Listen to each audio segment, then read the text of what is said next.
La historia que conocen no es más que el catálogo autorizado de los hechos.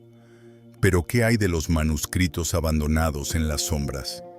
¿Qué revelaban realmente aquellos textos condenados como prohibidos, herejes o perdidos? Soy el curador. Bienvenidos a los archivos de Códice Oculto. Hoy, he recuperado de la bóveda uno de los expedientes más controvertidos. Estamos ante un texto que desafía directamente la narrativa establecida y lo que creíamos saber. Combinando una profunda investigación de archivo con análisis de inteligencia artificial, descifraremos la verdad oculta entre líneas. El sello se ha roto.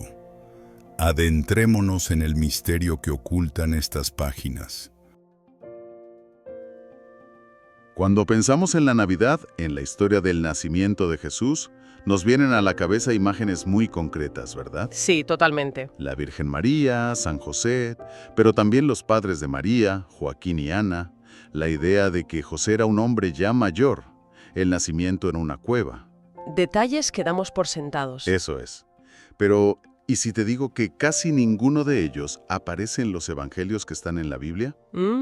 Hoy vamos a explorar un texto fascinante que, sin ser canónico, ha definido nuestra imagen de la Navidad más de lo que imaginamos. Se trata del Protoevangelio de Santiago. Ya verás, es que es una historia increíble. Para ello nos basamos en un informe detallado, Jacupun Oninsili Talik Theologi Bemiras, que analiza a fondo este documento. Nuestra misión es entender cómo este texto apócrifo llenó los silencios de la Biblia, por qué se hizo tan popular y cómo, a pesar de ser prohibido, sus historias terminaron ganando la batalla cultural.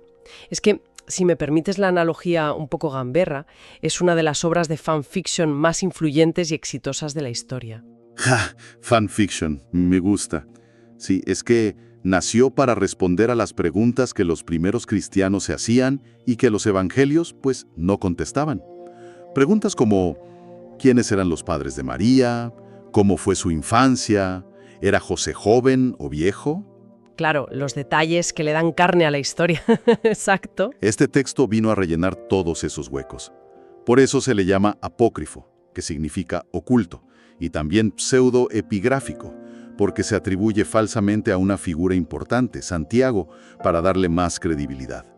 Y su historia es una paradoja increíble. Fue condenado por la Iglesia en Roma, pero conquistó los corazones, el arte y hasta la liturgia de medio mundo. Venga, vamos a meternos en faena. Has usado el nombre Protoevangelio de Santiago. Suena muy rimbombante, pero por lo que veo en las fuentes, ese nombre es bastante más moderno, ¿no? Sí, totalmente. El nombre Protoevangelio, que significa antes del Evangelio, se lo puso en el siglo XVI un humanista, Guillaume Postel.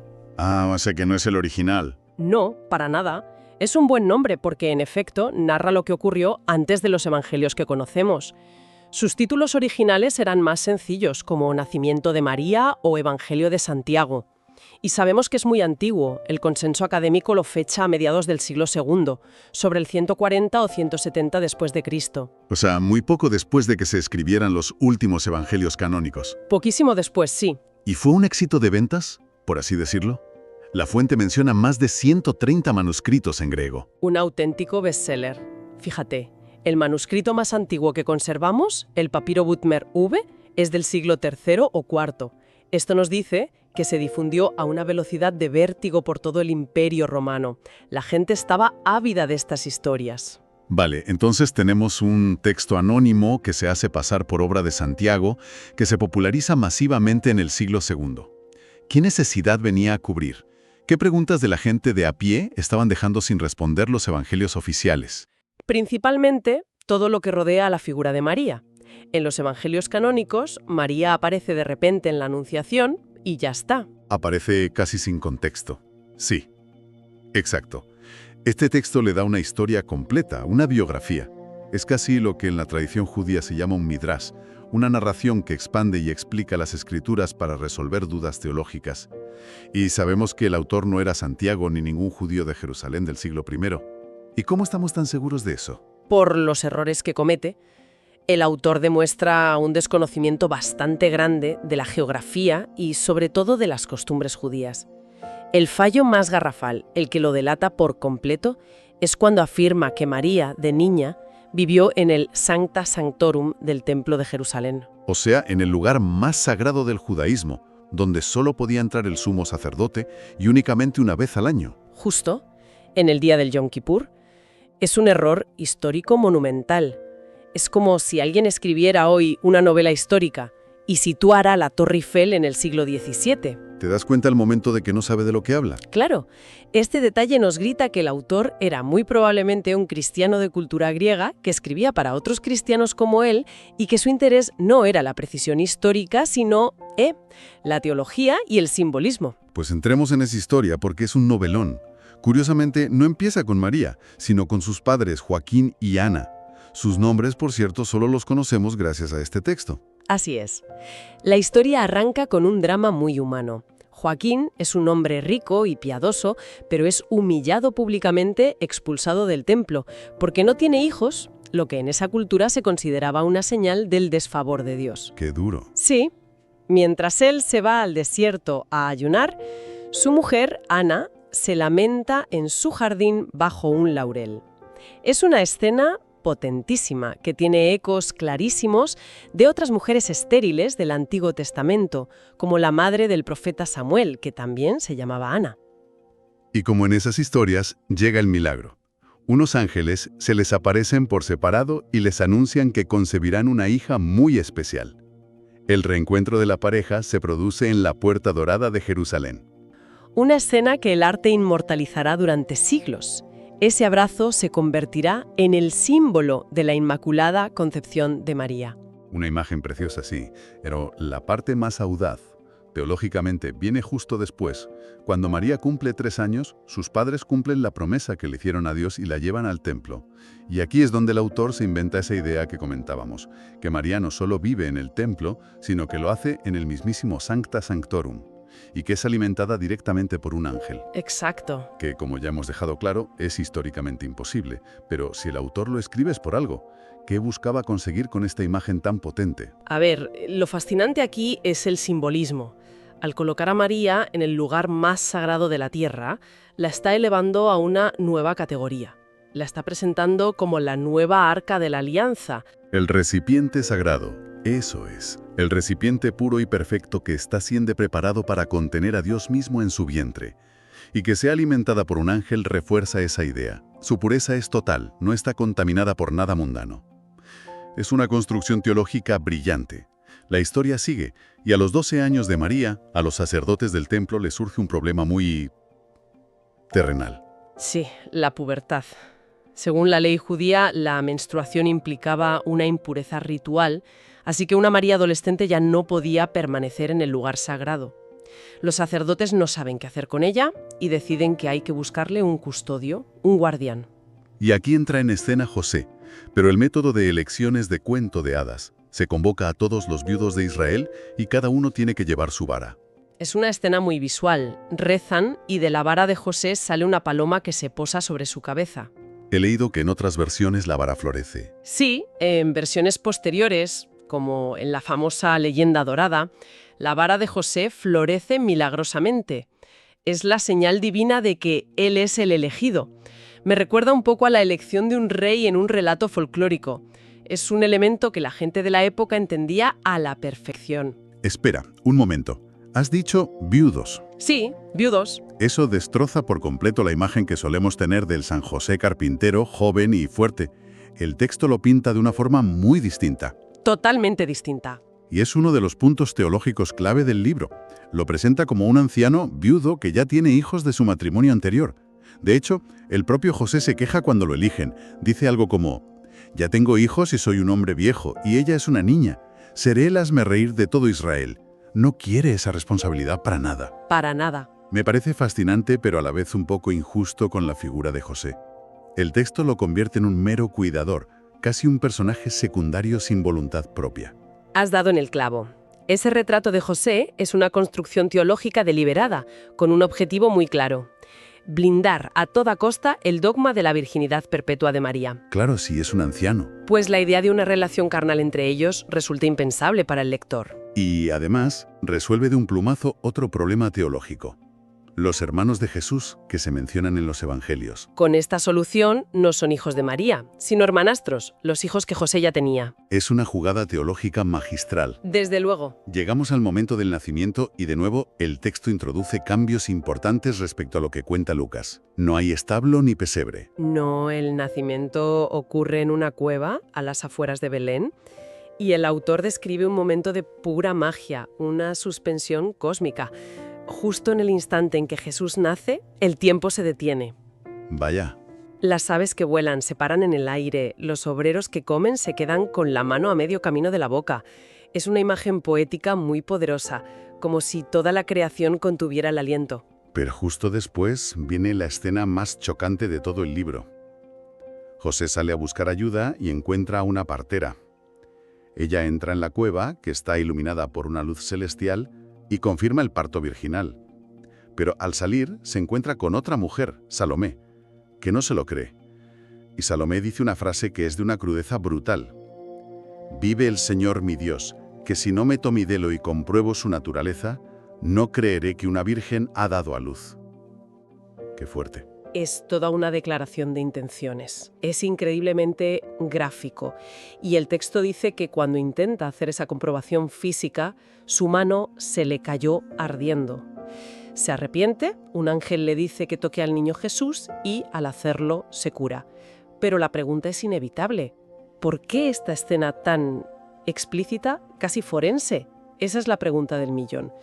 Y la respuesta es, de nuevo, teológica. Esta escena es la defensa más agresiva posible de un dogma muy específico. La virginidad de María no solo antes del parto, sino durante el parto. ¿Y partut qué se dice? Exacto. Es decir, que el nacimiento no alteró su estado físico. Pero no es solo eso.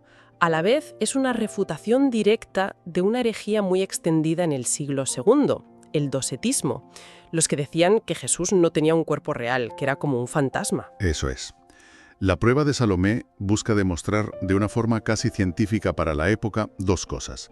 La realidad física del cuerpo de Jesús, que puede ser tocado y que cura, y la realidad física de la virginidad de María. Vale, con una historia tan potente, tan llena de detalles y con escenas tan extremas, es normal que se hiciera popular. Pero uno esperaría que la Iglesia oficial la hubiera abrazado. Sin embargo, no fue así en todas partes, ¿verdad? No, ¿qué va? Hubo una división total entre Oriente y Occidente. En la Iglesia ortodoxa, el texto fue acogido con un respeto enorme, casi como si fuera un complemento de los evangelios.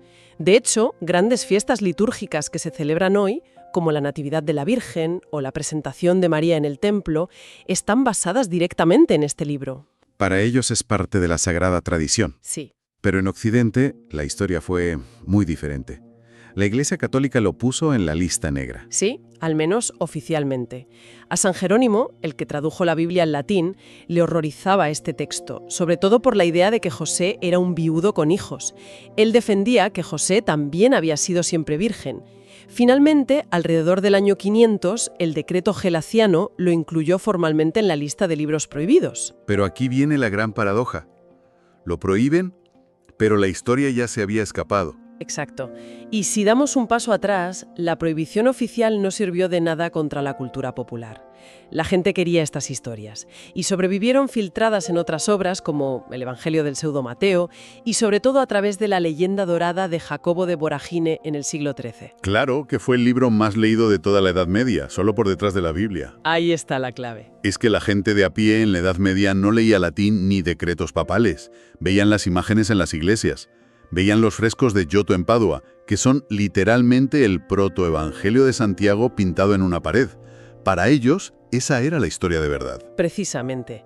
Cuando ves los frescos de Giotto, ves a Joaquín expulsado del templo, el abrazo en la puerta dorada, y si miras la Maestà de Duccio en Siena, ves el nacimiento en una cueva con las dos parteras bañando al niño, una imagen sacada directamente de este texto. Viendo iconos ortodoxos es todavía más claro. Sí.